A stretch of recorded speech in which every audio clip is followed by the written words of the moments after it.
Bus stand वाला प्यार। ये कहानी है एक ऐसी लड़की जो अपनी जिंदगी की खुशी को सिर्फ इसलिए ना अपना सकी क्योंकि वो किसी और की जिंदगी में दुख नहीं चाहती थी।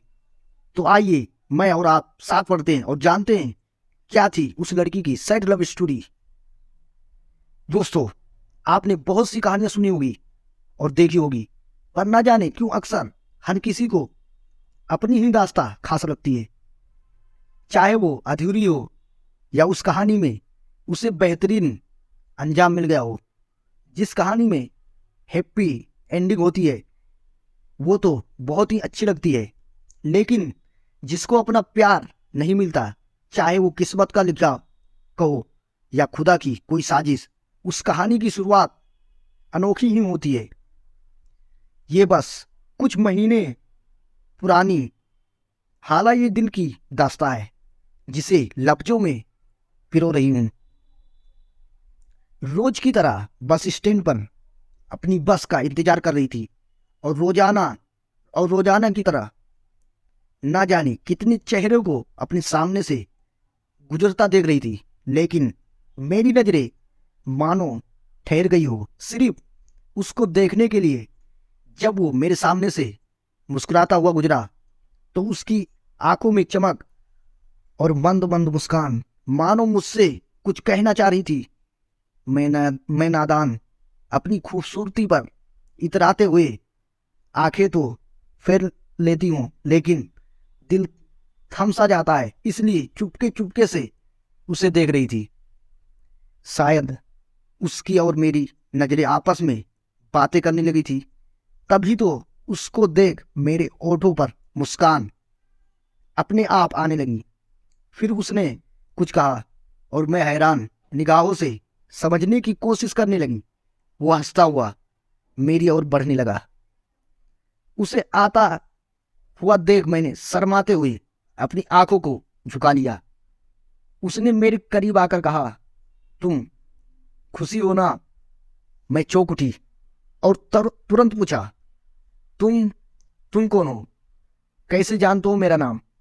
वो कुछ देर मुझे देखता रह गया और फिर बोला, मैं वही लव स्टोरी वाला पागल लड़का हूं। याद आया मोहतरमा? मुझे मेरी आंखों पर यकीन नहीं हो रहा था कि ये वही लड़का है जिसे एक वक्त पर इनकार कर मैंने तमाचा मारा था और कहा था कि मैं नहीं चाहती अपनी जिंदगी में कोई लव स्टोरी, क्योंकि वो उस वक्त बिखरे बालों के साथ खामोशी को अपने लबों पर ओढ़े रखने वाला शख्स था। मुझे क्या मालूम था कि वक्त यूं करवट लेगा और वही शख्स मेरे सामने बॉडी बिल्डर जैसे स्टाइलिश लुक में खड़ा होगा। उसने मुझसे पूछा कि क्या आज लव स्टोरी की हैप्पी एंडिंग हो चुकी है? दर्द भरी लव स्टोरी, मैंने हिचकते हुए कहा। नहीं। उसने हैरान आंखों से पूछा, क्यों?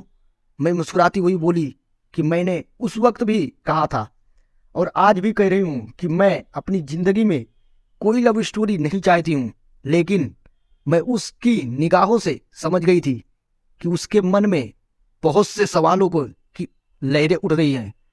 मैंने कहा, मेरे इनकार का कारण तुम्हारे हालात नहीं, मेरी कैंसर की बीमारी है जिसकी वजह से मैं सिर्फ 3 महीने की जिंदगी की मोहताज हूं। मेरे कैंसर की बीमारी सुनते ही उसकी आंखों में आंसू आ गया और उसने झट से मुझे गले लगाया और रोते हुए कहने लगा कि मैं कितना गलत था जो कि ये सोच रहा था कि तुमने अपने खूबसूरती के घमंड में मेरी मोहब्बत को ठुकरा दिया, लेकिन हकीकत तो कुछ और थी। मैंने अपने आंसुओं को संभाला और उसकी ओर देखते हुए कहा, पसंद तो पहले दिन से थे, बस आज कुछ अलग लगे। और फिर मैं उसकी बाहों में अपनी ख्यालों की दुनिया में खो गई। कुछ वक्त बाद एहसास हुआ कि मैं सड़क पर हूं और मेरी बस खड़ी है। मैंने मुस्कुराते हुए अलविदा कहा और बस में चढ़ गई। मेरी जिंदगी का वो पल बेहद हसीन था जब मैं सब कुछ भूल उसकी बाहों में थी। आज अपने जीवन के आखिरी पलों के उसके याद करते हुए जब मैंने उसे लव स्टोरी का बहाना दिया और सच जानकर उसने मुझे अपनी बाहों में भरा, बस अब सोच रहा कि मैं दोबारा चाहकर भी उससे मिल ना सकूंगी, क्योंकि मैं नहीं चाहती कि उसकी जिंदगी में कोई सैड लव स्टोरी हो।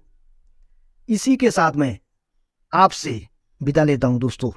कैसी लगी sad love story in Hindi, comment करके जरूर बताइए। अगर आपको इस कहानी का कोई भी पार्ट अच्छा लगे तो इसे जरूर शेयर करना और चैनल को सब्सक्राइब जरूर करना। फिर मिलते हैं एक अगले नए कहानी में।